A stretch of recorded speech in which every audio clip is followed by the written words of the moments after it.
The ISO or isolation play is one of the, along with the pitch, most basic plays of the I formation. We're coming straight at you, and again, giving the tailback the opportunity to start straight down at you and then break off in a variety of ways. Again, lining the tailback up as deep as possible. Young tailbacks line up at 6.5 or 7 yards. They want to crowd up there. Great tailbacks line up at 9 yards. They want to cheat back so they can see better. Anytime you have a back that you're coaching that you don't like the way he's seeing the holes, cheat him back a little. Give him a little extra step to see what's going on, and he will improve his vision a lot. The ISO, as we say, comes straight in. We isolate either the nose man or the first lineman on the onside of the play. If the play is coming to the right, then the name comes from our attempt to isolate those two cleanly. On a 34 defense where there is a nose man, we double team down with the center and the right guard. Now their double team is a little bit like the gap play. It starts out the same way, but now we want the center forcing his way right through the nose man and maybe getting the offside linebacker. But we want those two to hit that nose man and drive him back, or at least stalemate him. If the nose man splits the two, we got a lot of problems. So those two need to attack that man, drive him back, and then maybe come off for the linebacker. The tackle blocks the man in front of him. It's usually a defensive end, who most times, if your pitch play is working well, is going to widen a little bit, play on the outside.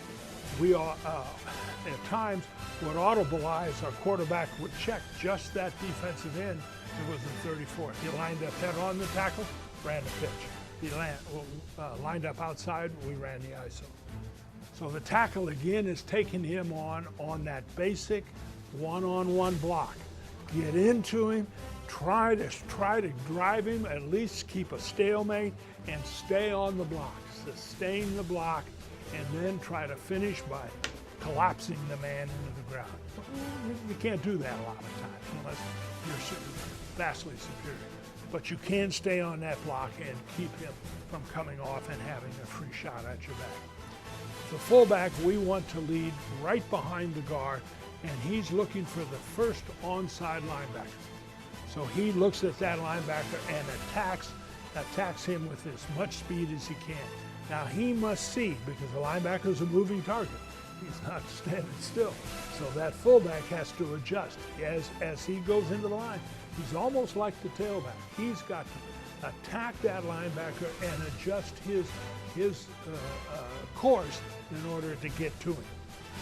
Now, most fullbacks aren't as big as linebackers, so don't have your kids attack him and think they're going to knock him over. That linebacker's coming at you.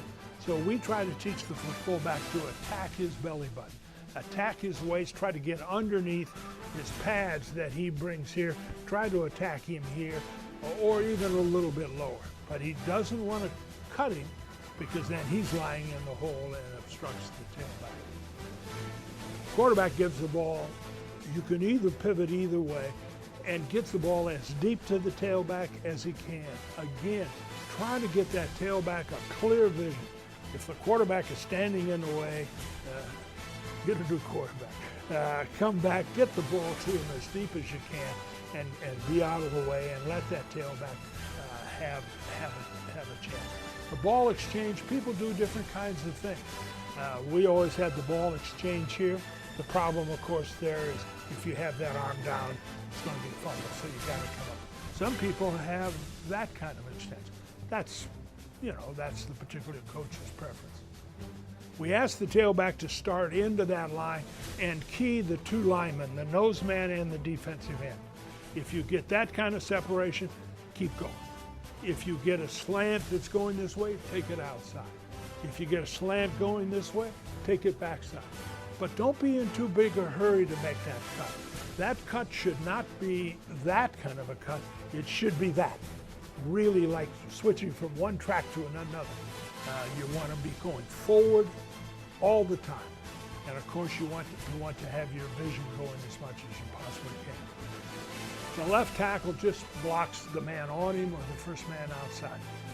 And that's basically the play. It's a simple play, but it's a play that really wears down the opponent. You run ISO in the first quarter, and you run pitch in the first quarter, and you get 2, 3, 4 yards, you're doing good.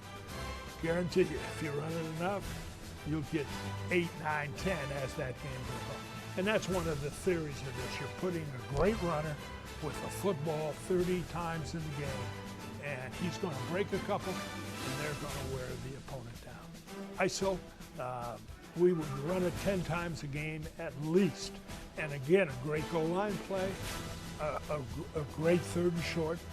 Our 2 best plays were our 2 best short yardage plays. So that really was, we thought, an advantage that the I formation gave.